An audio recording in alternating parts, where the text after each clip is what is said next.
Déjà, le paiement est le point le plus proche du client.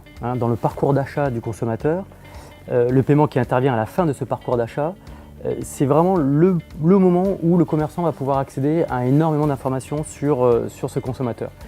Et donc, il va pouvoir établir ce qu'on appelle l'ADN de ce shopper, l'ADN du consommateur. Et grâce à cet ADN, il va pouvoir faire deux choses. D'une part, d'identifier des comportements frauduleux et donc de bloquer des transactions qui sont frauduleuses. Et d'autre part, d'augmenter le taux de conversion et éventuellement donc le chiffre d'affaires. Alors comment augmenter le chiffre d'affaires? On a identifié que 5% des transactions dans le monde échouaient. 5% à l'échelle mondiale, c'est plusieurs dizaines de milliards de dollars, mais à l'échelle du commerçant, c'est du chiffre d'affaires dormant. Ce chiffre d'affaires dormant, grâce à la technologie, grâce aux algorithmes, on va pouvoir accéder à un certain nombre d'informations qui vont augmenter le taux de conversion. On a identifié que certaines règles métiers de certaines banques acceptaient beaucoup moins en fait, les paiements entre 2h du matin et 5h du matin. Donc, et par contre, à 10h du matin, là, il y a des taux d'acceptation qui sont au maximal.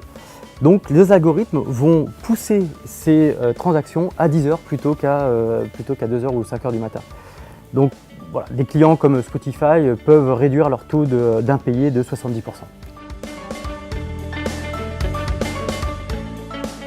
Alors, il y a deux événements dans l'international. Quand un commerçant va à l'international, il faut qu'il se concentre sur le business. Et il faut savoir que lorsqu'on veut faire du business dans un autre pays, il faut signer 3, 4, 5 contrats différents avec une banque, avec des prestataires locaux, des moyens de paiement. Ce n'est pas le travail du commerçant. Donc ce commerçant doit choisir un partenaire, signer un seul contrat avec ce partenaire et qui a une envergure mondiale. C'est un énorme impact organisationnel pour le commerçant.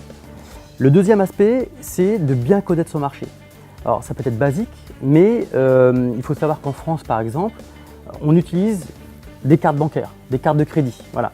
Et les cartes de crédit sont co-brandées carte bancaire, Visa, Mastercard. Si vous allez en Hollande, par exemple, 65 à 70% du marché utilisent iDeal. Ils n'utilisent pas Visa, Mastercard, ils utilisent iDeal. Donc un Blablacar, un showroom privé, quand ils ont une expansion internationale comme ça, il faut le savoir qu'en Allemagne, ça sera du Sofort, qu'au Japon, c'est Combini, qu'en Hollande, c'est iDeal. Alors, on connaît l'omnicanal.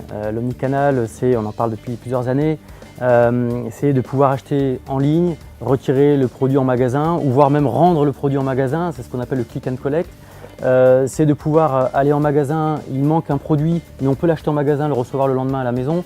Voilà, ça, tout le monde connaît ce principe d'omnicanal. Après, là où on va beaucoup plus loin dans l'omnicanal, c'est d'avoir vraiment une plateforme unique qui permet de relier aussi bien le offline que le online. Et ce qui permet de faire des choses extraordinaires, comme par exemple des programmes de fidélité.